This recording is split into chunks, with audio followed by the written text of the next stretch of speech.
আসসালামু আলাইকুম ওয়া রাহমাতুল্লাহি ওয়া বারাকাতুহু। প্রিয় দর্শক, মামলা, হামলা, মোকদ্দমা এগুলো আমাদের সমাজের দৈনন্দিন নিত্যদিনের চিত্র হয়ে উঠেছে।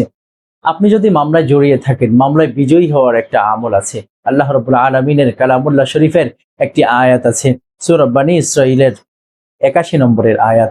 এই আয়াতটি যখন আপনি পড়বেন নিয়মিত, এই আমলটি যখন আপনি করবেন, আপনি যদি মামলার সত্যর উপরে থেকে থাকেন, যে মামলাটা আপনার উপরে হয়েছে, অথবা আপনি যদি মামলা করে থাকেন বা আপনার উপরে কেউ মামলা করে থাকি, এই মামলার বিজয় ছিনিয়ে আনার জন্য আল্লাহ রাব্বুল আলামিনের কালামুল্লাহ শরীফের একটি আয়াত আছে।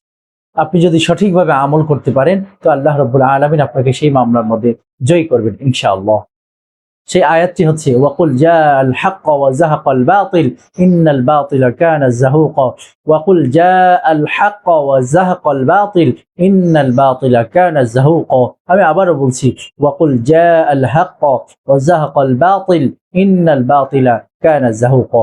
এই আয়াতটি প্রতিদিন কোনো নামাজের পরে, যে কোনো নামাজের পরে ১৩৩ বার আপনি যদি পাঠ করতে পারেন, ইনশাআল্লাহ আপনি নির্ধারিত মামলার উপরে বিজয় লাভ করবেন। যদি আপনি সত্য পথে থেকে থাকেন, যদি আপনি এই মামলার সঠিক হকদার হয়ে থাকেন, যদি আপনি নিরপরাধ হয়ে থাকেন, অথবা যদি আপনি কোনো জমি সংক্রান্ত সমস্যা নিয়ে মামলা করে থাকেন, তাহলে এই জমি ইনশাআল্লাহ আপনি ফেরত পাবেন। আল্লাহ রাব্বুল আলামিন আপনাকে মামলা মোকদ্দমার উপরে জয়ী হওয়ার তৌফিক দান করেন। আমিন। আসসালামু আলাইকুম ওয়া রাহমাতুল্লাহ।